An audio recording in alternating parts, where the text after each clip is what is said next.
नमस्कार।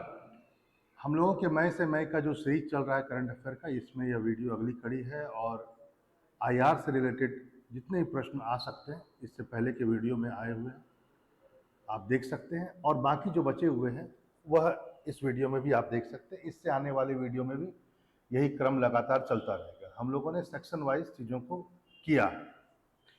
पहला प्रश्न है कि अफ्रीकी क्लब ऋणदाता देशों का एक करीबी संघ है जो अफ्रीकी संघ के भीतर ऋणी सरकारों को ऋण राहत और वित्तीय सहायता प्रदान करने के लिए एकजुट किया गया।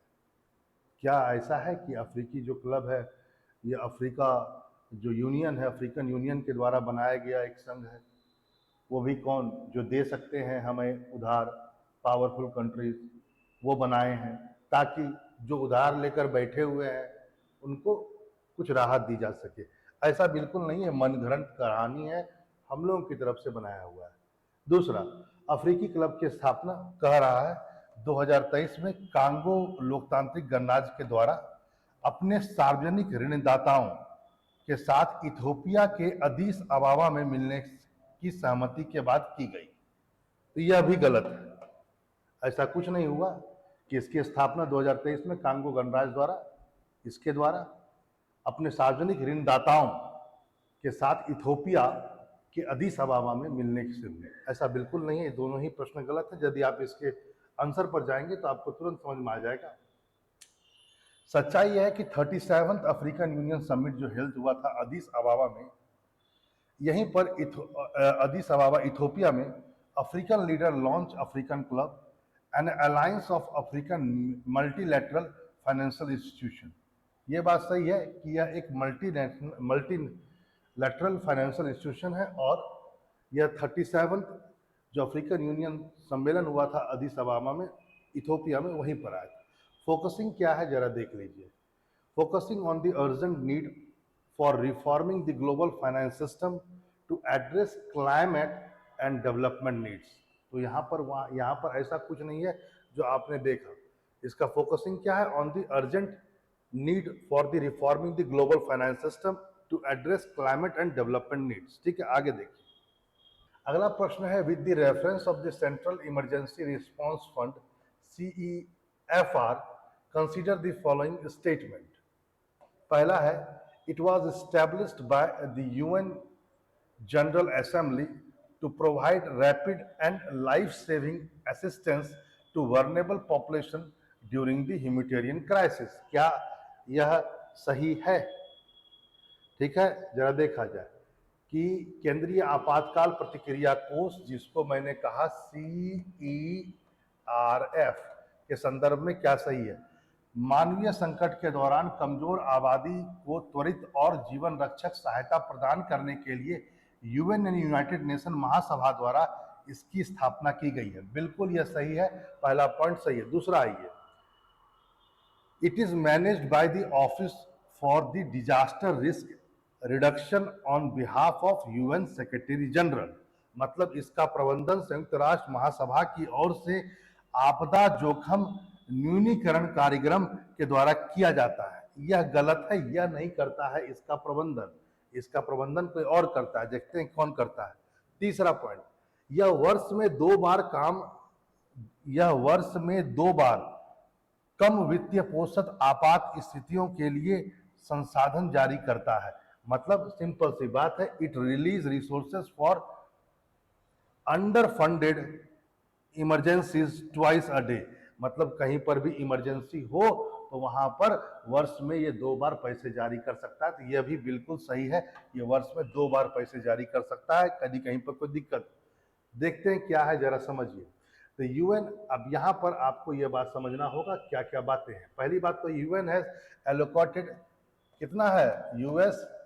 $100 मिलियन, ठीक है, from the central emergency response fund, इसलिए ये आ गया न्यूज में, to support unfunded humanitarian crisis in 7 countries across the Africa, America and Middle east.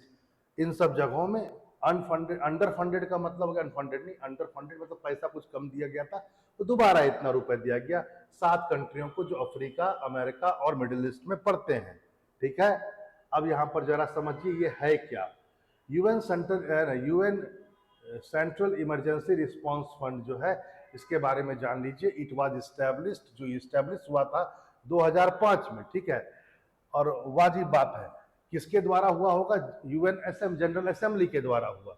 क्यों हुआ? To provide rapid and life saving assistance to the vulnerable population during the humanitarian crisis.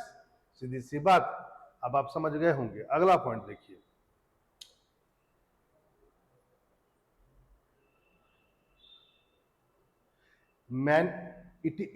managed by the emergency relief coordinator on behalf of the UN General Secretary.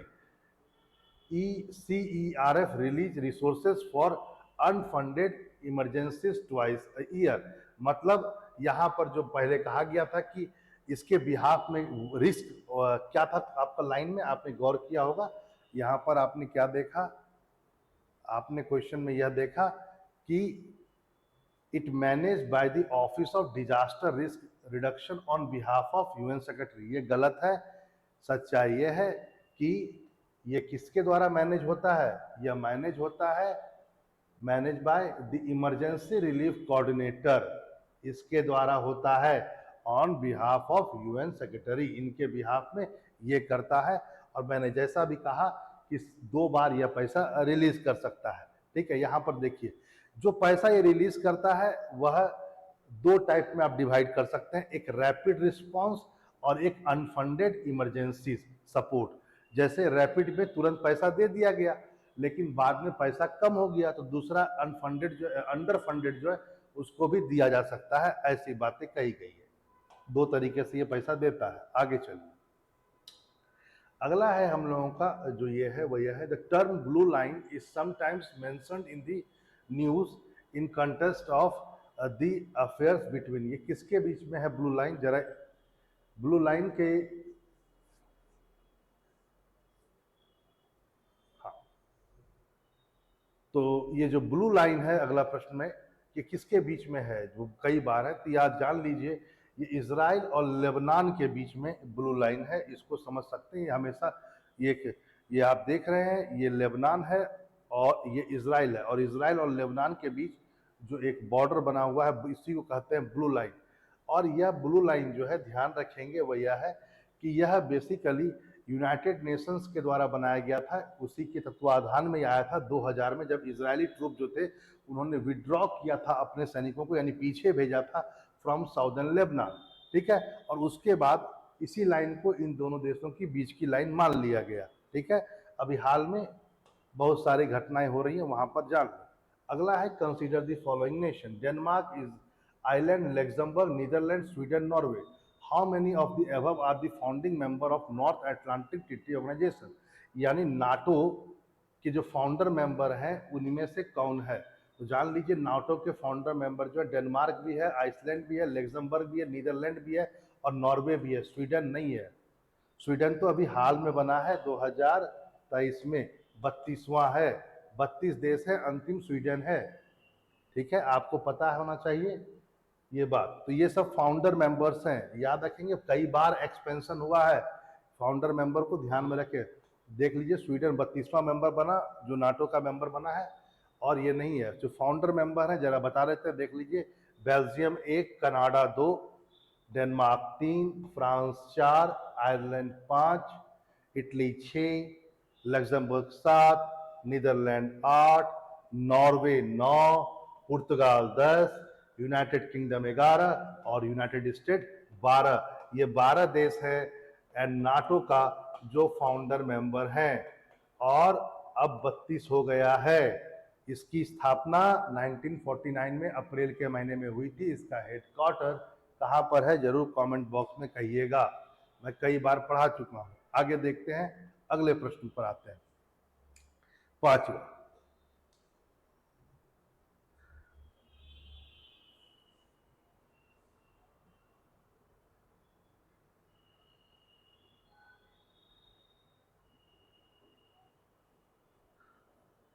Question है, the ji following है, G4 पर है कि the G4 nation primary focus on the economic cooperation and trade agreement with in the Asia Pacific reason. यहाँ पर जो कहा गया है वह यह कहा गया है कि G4 देश जो है प्रमुख रूप से एशिया प्रशांत क्षेत्र के भीतर आर्थिक सहयोग और व्यापार समझौता पर ध्यान केंद्रित करते हैं। दूसरा, the G4 nation are exclusively European countries seeking closer integration with the European Union. G4 राष्ट्र जो है विशेष रूप से यूरोपीय देश है, ठीक है भैया, जो यूरोपीय संघ के भीतर घनिष्ठ एकीकरण चाहते हैं, ठीक है। तीसरा देखते हैं क्या बोलता है। The G4 nation emerged as a coalition to the combat climate change and the promote sustainable development globally। यानी G4 जो जलवायु परिवर्तन से निपटने और वैश्विक स्तर पर सतत विकास को बढ़ावा देने के लिए एक गठबंधन के रूप में कार्य कर रहा है। इसमें कौन सा सही है, जरा इस पर आते हैं और देखते हैं बातों को। एक मिनट, तो यहां पर पहला देख लीजिए आप क्या है। ये पहले G4 नेशन जो है उसमें ब्राजील है, जर्मनी है, इंडिया है, जापान है, और एम क्या है, support each other bid permanent seat for the United Nations security council and these countries seek, है ना, reform in the composition of the security council reflected temporary globally. इतना भैया बात सिंपल है कि ये जो बातें कही गई, क्या ये सही है? G4 का मुख्य एशिया प्रशांत क्षेत्र आर्थिक सहयोग, है ना, यूरोपीय देश, और ये सच्चाई ये है कि ये तीनों का तीनों गलत है। ये तीनों में से कोई सही नहीं है। ये G4 कंट्री में यही लोग आते हैं, ये चाहते हैं कि हम भैया शामिल हो जाएं उसमें, यूएनएससी में, और परमानेंट सीट हो जाए, इसकी बात ये कर रहे हैं, ठीक है, याद रखेंगे इस चीज को। और G4 कंट्री इनकरेक्ट क्यों है? क्योंकि इसमें कहा गया कि इकोनॉमिक कॉपरेशन भैया एशिया पैसिफिक नेशन में गलत है, यूनाइटेड किंगडम का रिफॉर्म है। दूसरा पॉइंट में इसमें केवल ये यूरोप नहीं है, इसमें तो ब्राजील भी है, इंडिया भी है, ये गलत है। और तीसरा जो स्टेटमेंट बोला गया था कि G4 नेशन जो क्लाइमेट एलिमेंट के लिए, भैया क्लाइमेट एलिमेंट के लिए नहीं है, ये तो बेसिकली यूएन में रिफॉर्म के लिए। अगले क्वेश्चन पर आते हैं, अगला क्वेश्चन देखते हैं, छठा question. Global methane tracker report is release by, ये किसके द्वारा रिलीज किया जाता है? तो जान लीजिए इसका उत्तर है इंटरनेशनल एनर्जी एजेंसी, इसके द्वारा इसको रिलीज किया जाता है। आगे चलिए, अगले क्वेश्चन पर आइए। यदि मैं कहूं कि ये एनुअली रिलीज होता है और ग्लोबल, है ना, ये इसके द्वारा, तो मैंने पहले ही बता दिया इसको, तो खास ध्यान इस पर देने की जरूरत नहीं। अगले क्वेश्चन पर आते हैं, आठवां क्वेश्चन पर। नई स्टार्ट संधि के संबंध में निम्नलिखित कथनों पर विचार करें, यानी consider the following statement regarding the new start treaty. It is a nuclear arm reduction treaty between the Israel and फिलिस्तीन। यह इजराइल और फिलिस्तीन के बीच में परमाणु संधि पर कटौती की, परमाणु हथियार की कटौती पर संधि है, बिल्कुल गलत।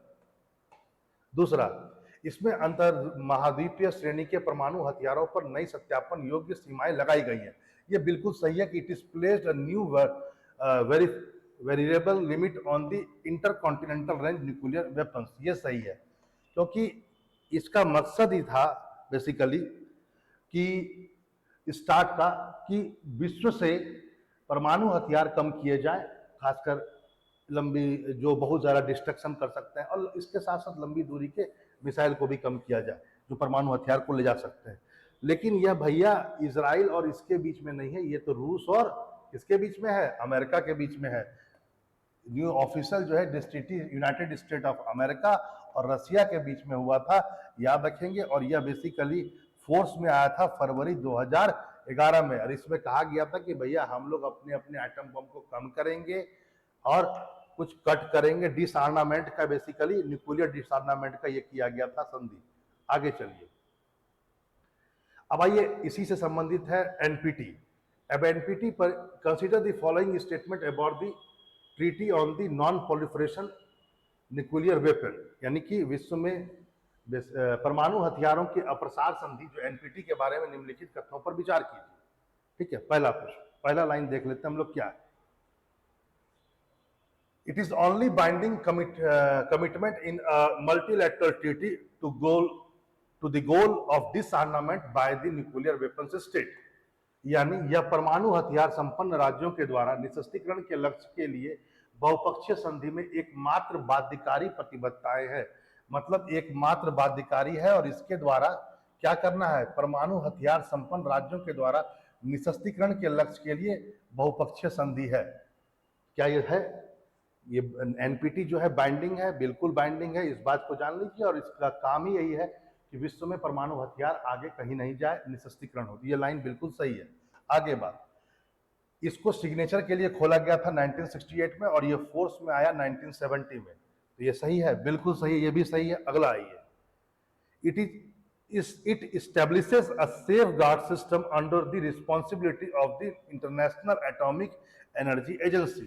मतलब यह अंतर्राष्ट्रीय परमाणु ऊर्जा एजेंसी की जिम्मेदारी के तहत एक सुरक्षा उपाय प्रणाली स्थापित करता है। मतलब वाजिब है कि इसको भी सक्सेसफुल होने के लिए आपको पूरी जो जिम्मेदारी है वो आईएईए को निभानी पड़ेगी, क्योंकि वही तो देखेगा कि परमाणु हथियार बनाया जा रहा है या नहीं बनाया जा रहा है। पता लगा किसी देश ने एनपीटी पर साइन तो कर लिया और पता चला कि वह एनर्जी के लिए मांगा यूरेनियम को और हथियार बनाने लगा, तो इसकी जिम्मेदारी किसके ऊपर है? इसके ऊपर है। ये भी सही है, इसमें तीनों सही है, तो ये बिल्कुल सही है। अगले प्रश्न पर आते हैं और देखते हैं। अगला प्रश्न है, जरा देख लीजिए, वो यह है कि ऑपरेशन इंद्रावती भारत की अपनी नागरिकों को निकासी थी। मतलब ऑपरेशन जो इंद्रावती था वह हमारे लोग जो फंसे हुए थे उसको निकालना था। कहाँ से? हैती से। जान लीजिए, हैती से। हैती बेसिकली आपको पता होगा एक कैरेबियन देश है और यहाँ पर से इवैक्यूएट करना था इंडियंस को फ्रॉम हैती, क्योंकि वहाँ पर एक टर्मोल हुआ था, एक भगदड़ हो चुकी थी, एक अफरा तफरी का माहौल था। और इसको मार्च 21 में लॉन्च किया गया था, यानी इसी साल 2024 में। और इंडिया को, और एम क्या था कि transfer Indian to the neighbouring Dominican Republic, वहां से निकाल करके डोमिनियन रिपब्लिक में भेजना था। इस बात को आप जान लीजिए। हैती के बारे में जान लीजिए, ये तीसरा सबसे बड़ा कैरेबियन द्वीप है। दो क्या है उसका नाम कमेंट बॉक्स में जरूर दीजिए। और वहां पर हैती में क्या हुआ, एक पॉलिटिकल इंस्टेबिलिटी हो गई है बहुत ज्यादा। ऐसे भी हमेशा बहुत शुरू से ही वहां पर अस्थिरता का माहौल रहा है और हैती बहुत दिनों तक गुलाम भी रहा। अभी हाल ही में क्या हुआ कि हैती में एक बहुत बड़ा क्या बोलता है उपद्रव हुआ, वहां पर इमरजेंसी आ गया। और इमरजेंसी खासकर तब आया जब आफ्टर सम आर्म ग्रुप जो है अटैक कर दिया ऑन कंट्रीज लार्जेस्ट प्रिजन, जो कि पोर्ट एयू प्रिंस में था इस मंथ के पहले। तो वाजिब बात है, जब वहां पूरी भगदड़ होगी और भगदड़ के बाद कुछ लोगों ने एक जो वहां का सबसे प्रमुख जेल है उस पर आक्रमण कर दिया एक ग्रुप ने, पोर्ट आउ प्रिंस या पोर्ट एयू प्रिंस।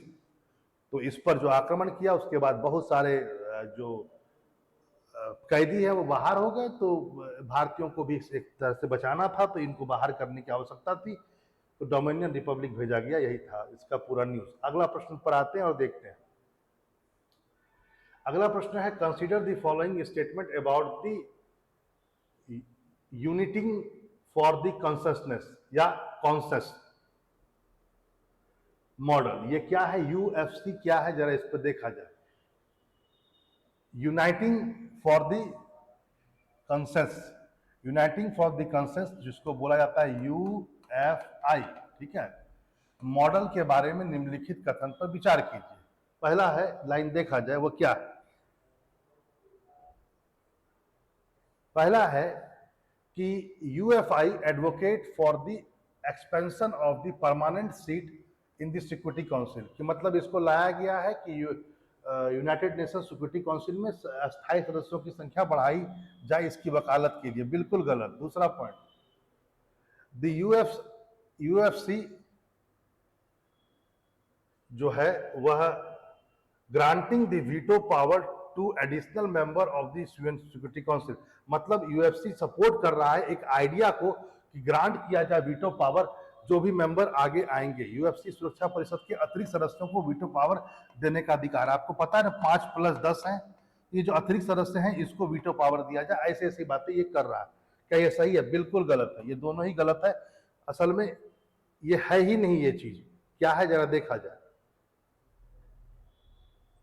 हाँ, uniting for the consensus, consensus is also known as the coffee club. इसको कॉफी क्लब के नाम से जाना जाता है। ये 1990s में स्टेब्लिश हुआ था। एक मूवमेंट था जो इसको रोकने की बात की जाता है कि यूनाइटेड नेशन सिक्योरिटी काउंसिल में जो परमानेंट मेंबर है उसमें और सदस्यों को ना आने दिया जाए, इसको रोकने के लिए। भारत रिफॉर्म जो करना चाहता है इसके ये विरुद्ध है, इसको रोकने के लिए बनाया गया। इसको बेसिकली कॉफी क्लब के नाम से भी जाना जाता है। ठीक है, और इस मॉडल को सपोर्ट कौन करता है? चाइना, इटली, अर्जेंटीना और पाकिस्तान तो आपका दोस्त और दुश्मन है ही, वह करता है। तो आप समझ गए बात को, ये पूरा और क्या था। अगले प्रश्न पर आते हैं, जरा देखते हैं।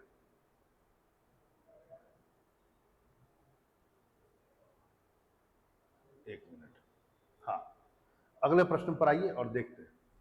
Consider the following statement regarding the international tribunal for the law of sea, मतलब इटोस, समुद्री कानून के लिए अंतर्राष्ट्रीय न्यायाधिकरण यानी कि ITLOS के संबंध में जो लॉ है, कथन है, उस पर आप विचार कीजिए।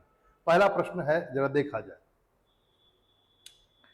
पहला स्टेटमेंट है, it is an independent judiciary body established by the United Nation convention on the law of the sea, यानी यह समुद्री कानून पर संयुक्त राष्ट्र कन्वेंशन द्वारा स्थापित एक स्वतंत्र न्यायिक निकाय है। तो क्या यह सही है? बिल्कुल सही है, यह पहला स्टेटमेंट बिल्कुल सही है। दूसरे स्टेटमेंट पर आइए। It has jurisdiction over the dispute related to the conservation and the management of the living resources of the sea, protection and prevention of the marine environment and the marine scientific research। मतलब इस समुद्र के जीवित संसाधनों के संरक्षण, प्रबंधन, समुद्री पर्यावरण की सुरक्षा, संरक्षण और समुद्री विज्ञान अनुसंधान के संबंध में विवादों को पर इसका अधिकार क्षेत्र है। ये बिल्कुल सही है, दोनों कथन बिल्कुल सही है, इसको ध्यान में आप रखेंगे। देखिए, ये जो है इटोस या ITLOS, the international tribunal for the law of the sea, ये एक इंडिपेंडेंट जुडिशरी बॉडी है, एस्टेब्लिश हुआ था 1982 में under UN convention on the law of the sea. इसको बाद में आप ध्यान रखेंगे, ठीक है। और इस the tribunal is based in Hamburg, Germany, यहां पर ये बेस्ड है। इसको आप समझ सकते हैं और जान सकते हैं। चलिए आगे हम लोग देखते हैं अगले प्रश्न पर। 13वां प्रश्न, consider the following statement regarding the United Nation conservation law of the sea. अब हम लोग इल्टोस पर थे, अब हम लोग आ गए यूनिक्लॉस पर। देखिए क्या है इसमें, यानी United Nation conservation on the law of the sea, इस पर क्या कथन है, जरा इसको देखा जाए। UNCLOS यानी UNCLOS is an UN specialised agency. सबसे पहला पॉइंट यही है कि यह संयुक्त राष्ट्र संघ की एक विशेष एजेंसी है। तो पहले जान लीजिए, संयुक्त राष्ट्र की 5 विशेष एजेंसी है, इसमें से ये नहीं है, यानी पहला पढ़ने की भी जरूरत नहीं है, इसको ऐसे ही काट दीजिए। अगले पर आइए। इंटरनेशनल सीबीड अथॉरिटी जो है was established to control the eliminate related activity in the international seabed area beyond the limit of the nation jurisdiction। मतलब राष्ट्रीय अधिकार क्षेत्र की सीमा से परे, किसी भी राष्ट्र की अधिकार सीमा से परे अंतर्राष्ट्रीय समुद्र में सभी खनन गतिविधि को नियंत्रित करने के लिए अंतर्राष्ट्रीय समुद्री तल प्राधिकरण यानी सीबीड की स्थापना की गई है। जहां तक जैसे कि मान लो किसी का अधिकार स्पेशल इकोनॉमिक जोन तक है, एक्सक्लूसिव इकोनॉमिक जोन तक है, 200 नॉटिकल मील तक, उसके आगे यदि कोई खनन करना चाहता है तो फिर डिस्प्यूट वगैरह सब होगा। तो इसी को रोकने के लिए एक अथॉरिटी आई हुई है, सीबीड अथॉरिटी, इंटरनेशनल सीबीड अथॉरिटी, इसको एस्टेब्लिशमेंट किया गया। बिल्कुल सही है, इसका काम ही यही है। अगला point, the international seabed authority and the international tribunal of the law of the sea were established by the UNCLOS. मतलब ये जो दोनों है, ये और जो अभी इससे पहले वाला क्वेश्चन में हम लोगों ने पढ़ा था वह, यानी कि ITLOS, ये दोनों ही स्टेब्लिश हुआ है किसके द्वारा? UNCLOS के द्वारा। ये बात सही है, बिल्कुल सही है, ये दोनों ही बात सही है। पहला गलत है, बाकी दोनों सही है, याद रखेंगे, देख लीजिए। वो स्पेशलाइज्ड एजेंसी नहीं है, 15 स्पेशलाइज्ड एजेंसी है UN की, जरूर देखें, मैंने बताया हुआ है। बाकी आप ये बात जान लीजिए कि ये जो इंटरनेशनल सीबीड अथॉरिटी है was established to organise and regulate the control of all mining related activity in the international seabed area beyond the limit of nation jurisdiction। यानी उसके बाहर जो भी आएगा उसको यह देखेगा। और ये जो बात है यहाँ पर, the international tribunal of the law of the sea is an inter governmental organisation created by the mandate of the third United Nation conference on the law of the sea, ये तीसरा जो एक सम्मेलन हुआ था United Nation conference on the law of the sea, उसमें इसको establish किया गया था। यानी कि जो यूनिक लॉज है उसका जो थर्ड सम्मेलन था उसमें इसको इस्टेब्लिश किया गया था।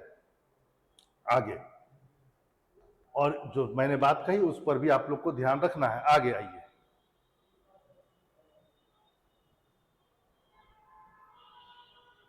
अगले प्रश्न पर आइए। पहला है, अगला है कि consider the following nation, how many above countries are the member of ASEAN. ASEAN के कौन कौन मेंबर है?